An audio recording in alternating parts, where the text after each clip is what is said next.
अब मैं थोड़ा सा आपसे बात करूंगा जो नॉर्मल प्रोसेस के आगे की जो बात होती है। तो आपका सीजीएल में जब आपका सिलेक्शन हो गया, जो आपका स्कोर हो गया, फिर आगे की जो प्रक्रिया हुई उसके बारे में चाहूँगा। उसके बारे में इंटरनेट पे काफ़ी कम इन्फॉर्मेशन अवेलेबल है।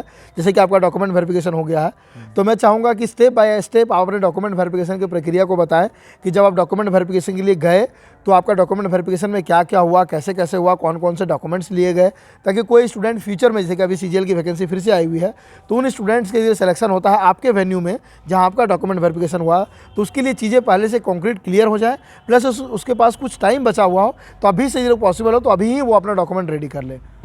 डॉक्यूमेंट वेरिफिकेशन में बेसिकली 5 चीज़ चाहिए होती है। एक तो वो डिमांड करता है एक 10th के रिज़ल्ट, अगर सीबीएसई हो, बड़े वाले रिज़ल्ट हो तो वो वही होता है, और अदर बोर्ड से हो तो रिज़ल्ट प्लस आपका पासिंग सर्टिफिकेट, 12th में आपका मार्कशीट प्लस पासिंग सर्टिफिकेट। हाँ, नो, सिर्फ मार्कशीट, ओनली मार्कशीट।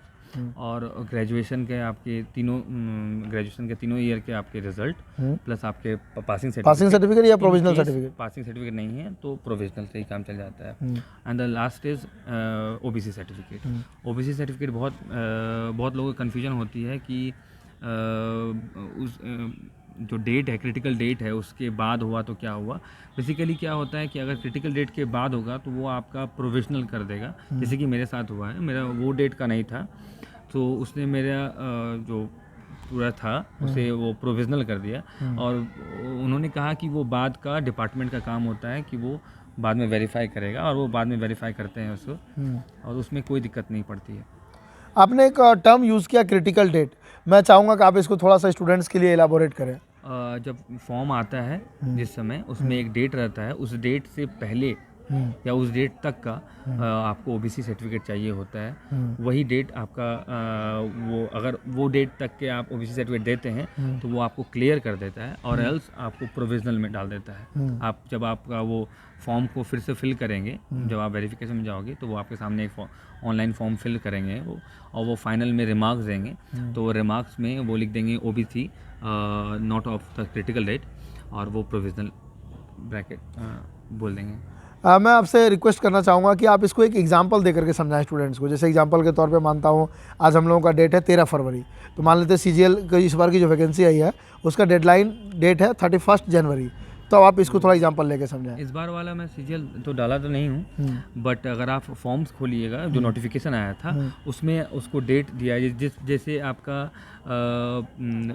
जैसे अपीयरिंग कैंडिडेट का जो डेट आता है इसमें सीजीएल में, बहुत लोगों को होता है कि अपीयरिंग कैंडिडेट का मतलब कि आप पार्ट 3rd में हैं तो आप अपीयर हैं, नहीं होता है। वो आपका रिजल्ट अगर एग्ज़ाम से पहले तक का अगर आ जाता है तो वो आप एक्सेप्ट करते हैं। जैसे मान लीजिए अगर उन्होंने डेट दे रखा है 1 अगस्त का, और 1 अगस्त के पहले तक आपका रिज़ल्ट नहीं इशू होता है तो वो आपको एक्सेप्ट नहीं करेंगे। इसी प्रकार आपका है प्रोविजनल डेट, जो आपका क्या बोल रहे थे, ये मतलब क्रिटिकल डेट जो है आपका ओबीसी में भी रहता है आपका। तो जो आपका नोटिफिकेशन आता है उस डेट में ही आपका उसमें उल्लेख रहता है उस डेट का कि आपको इस डेट से पहले तक का लाना है। बट अगर आपके पास है दैट्स गुड, अगर नहीं है तो भी कोई दिक्कत नहीं पड़ता है, बिकॉज आगे का डिपार्टमेंट आपको सपोर्ट करता है, वो वेरिफिकेशन में आपका कोई दिक्कत नहीं होता है। यहाँ पे एक और स्टूडेंट्स के मन में क्वेरी आता है कि जब आप ओबीसी को लेकर के थोड़ा स्टूडेंट ज़्यादा परेशान होते हैं, मुझे दिखते हैं कि एक तो क्रिटिकल डेट की आपने बात करी कि जो आपका फॉर्म आया था, फॉर्म में मेंशन है कि आपका इस तारीख से पहले का ओबीसी सर्टिफिकेट होना चाहिए। दूसरा एक वहाँ पे डिमांड होता है कि आपके पास एक लेटेस्ट सर्टिफिकेट भी होना चाहिए, क्योंकि जो फॉर्म आता है वो काफ़ी पहले आता है, 1-2 साल पहले, 1-2 साल के बाद डॉक्यूमेंट वेरिफिकेशन होता है, तो तब तक सीन काफ़ी बदल जाता है। कभी कभी क्या देखने को मिलता है, सेंट्रल गवर्नमेंट का लिस्ट में कुछ ओबीसी ऐड हो गए हैं, कुछ ओबीसी रिमूव हो गए हैं, तो उनका कहना होता है कि आप एक तो फॉर्म भरने से पहले का ओबीसी देंगे और एक लेटेस्ट ओबीसी देंगे, ताकि ये मालूम चल सके कि फॉर्म भरने से पहले भी आप ओबीसी में थे और अभी भी आप ओबीसी में हैं। नहीं, नियम कहता है कि फॉर्म भरने से पहले अगर आप ओबीसी लिस्ट में हैं और फॉर्म भरने के बाद कुछ भी होता है उसका कोई मान्य नहीं होता है, या इसके ठीक विपरीत, अगर आप फॉर्म भरने से पहले ओबीसी नहीं थे बट फॉर्म भरने के बाद अगर आप ओबीसी बन जाते हैं तो आप ओबीसी नहीं कंसिडर किए जाते हैं। आपका मेन यही सिस्टम होता है। तो फिर लेटेस्ट वाला क्यों स्टूडेंट से डिमांड किया जाता है? लेटेस्ट की बात कभी नहीं मुझे मतलब एसएससी में बात की नहीं, वो रेलवे में बात की जाती है, तो वो एक डिफरेंट इशू है। ठीक है, मैं आपसे एक और चीज़ पे आपसे थोड़ा सा इलाबोरेशन चाहूँगा कि ये जो डॉक्यूमेंट वेरिफिकेशन की आपकी प्रक्रिया हो चुकी है, तो आपने कहा था कि आप ट्यूशन्स भी पढ़ाते थे, तो मल्टीपल चीज़ों के बीच में जो बैलेंस का काम होता था, वो बैलेंस कैसे मेंटेन करते थे आप? अभी तो बहुत ऑनलाइन का ज़माना है। जैसे मैं ट्यूशन्स पढ़ाते पढ़ाते भी मैं कभी कभी एक एसएससी अड्डा वगैरह का सेट मैं मार लिया करता था इंग्लिश का, या उसके अलावा मैं थोड़ा बहुत कैलकुलेशंस पे भी ध्यान रखता था। मैं वर्ड्स के, अगर मुझे कुछ वर्ड्स याद करने होते थे तो मैं उसे छोटे छोटे कागज़ों में लिख लेता था। एक छोटा छोटा मतलब इतना साइज़ का मैं कागज़ बना के उसमें छोटे छोटे वर्ड्स को लिख लेता था। और जब भी मुझे टाइम मिलता था, या जब भी ट्यूशन पढ़ा रहा हूँ, कुछ 1-2 मिनट 5 मिनट का हमको तो गैप मिला, तो उसमें मैं अपना रिवीजन कर लिया करता था। तो मैं फुल्ली हमेशा अपने दिमाग को उसी जगह पे फोकस रखता था, क्योंकि मुझे एसएससी में ही जाना है। सो इस कारण से क्या होता है कि मैं हमेशा मोटिवेटेड भी रहता था और हमेशा फोकस रहता था। मतलब आप फिजिकली कहीं भी प्रेजेंट हो, लेकिन मेंटली आपका हमेशा वहीं सेट होता था। ये आपका बैलेंस का मेन रीज़न था कि आप एक्चुअली बैलेंस आपको करना ही नहीं पड़ता था, आप ऑटोमेटिक उस तरफ ही हमेशा इंक्लाइंड रहते थे, भले लोगों को वो चीज़ दिखता ना हो। हाँ जी। तो एक चीज़ और मैं यहाँ पे आपसे जानना चाहूँगा कि ठीक है, आपने फर्स्ट अटेम्प्ट में क्रैक कर दिया, बहुत कम टाइम में क्रैक कर दिया, लेकिन फिर भी एक ये जो जर्नी आपका बहुत लंबा तो नहीं कहेंगे, बहुत एक शॉर्ट ही जर्नी रहा। तो इस शॉर्ट जर्नी में आपको भी कभी ना कभी शायद हो सकता है, पता नहीं आप बताएंगे आता है कि नहीं आता फीलिंग, आपको कभी कभी थोड़ा सा मोटिवेशन डाउन होता होगा कि यार मतलब कर रहे हैं थोड़ा सा नहीं हो रहा है, या कभी पढ़ने का मन नहीं करता होगा। ऐसा बहुत सारे स्टूडेंट के साथ होता है, इतनी लंबी जर्नी में कभी मोटिवेशन डाउन होता है। तो क्या आपके साथ कभी ऐसा होता था, और होता था तो इसको कैसे आप ओवरकम होते थे इस चीज़ से?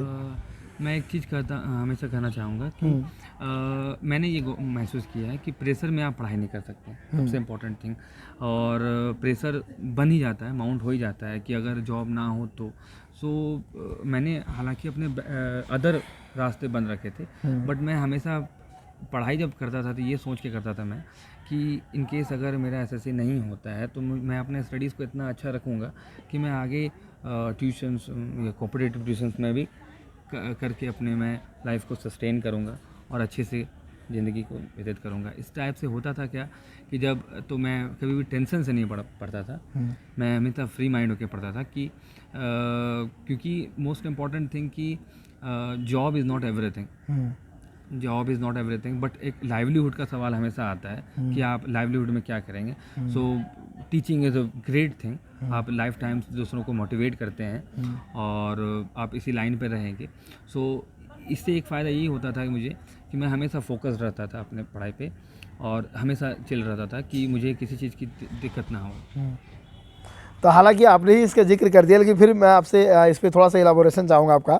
आपने एक तो कहा कि आपने सारे रास्ते बंद कर दिए थे, लेकिन यहाँ पे आप खुद ही अपना एक और रास्ता अल्टरनेटिव भी बना के रखे थे। तो फिर यहाँ पे बात आती है कि ये कैसे पॉसिबल हो पाता था दोनों एक साथ, और एक साथ फिर आप जब बोल रहे हैं कि प्रेशर नहीं लेना है, और एक तरफ आप खुद बोल रहे हैं कि नहीं प्रेशर मतलब सारे रास्ते बंद कर, तो वहाँ से ऑटोमेटिक तो प्रेशर क्रिएट होगा ना। ये काफ़ी कॉम्प्लिकेटेड हो रहा है। बेसिकली है क्या इधर की मेंटालिटी कि जैसे आप ग्रेजुएट होने के बाद आपसे कहा जाता है कि आप बीएड कर लो, ठीक, या आप एमए कर लो, बट लोगों को पता नहीं होता है कि बीएड या एमए करने के बाद भी मुश्किलात कभी कम नहीं होते। बट लोगों को अगर आप देखोगे तो ज़्यादा जानकारी नहीं होती है इस चीज़ों को लेके। मैंने इस सब चीज़ से मैं दूर रहने का कोशिश किया हूँ, ताकि मैं ये ना सोचूं कि बीएड करने से मुझे फ़ायदा होगा, ये सब चीज़ें।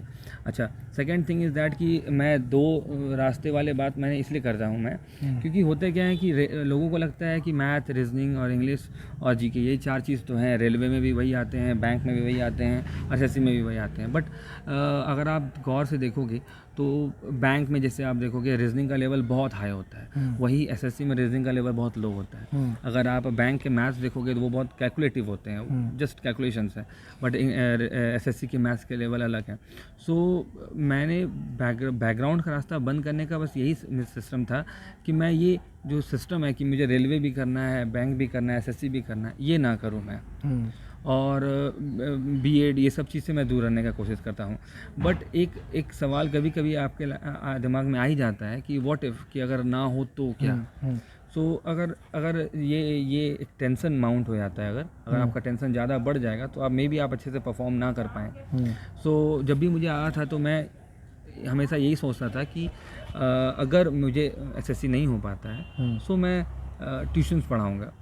तो इससे क्या होता था कि मैं थोड़ा सा कूल डाउन हो जाता था, और मैं तब जब मैं ये बात बोलता था खुद को कि अगर एसएससी नहीं हो पाएगा तो मैं ट्यूशन पढ़ाऊँगा, उसके लिए भी मुझे अच्छे से पढ़ना होगा। तो घूम फिर के साइकिल आया था कि मुझे अच्छे से ही पढ़ना है, तो इससे मैं फिर अपने जगह पे ही रह जाता था। चलिए और ना पढ़ के कि मैं अपने ही लाइन पे रहता था, फोकस मेरा वही रह जाता था, और जबकि मेरा टेंशन भी रिलीव हो जाता था। चलिए वाकई आपका जो बैलेंस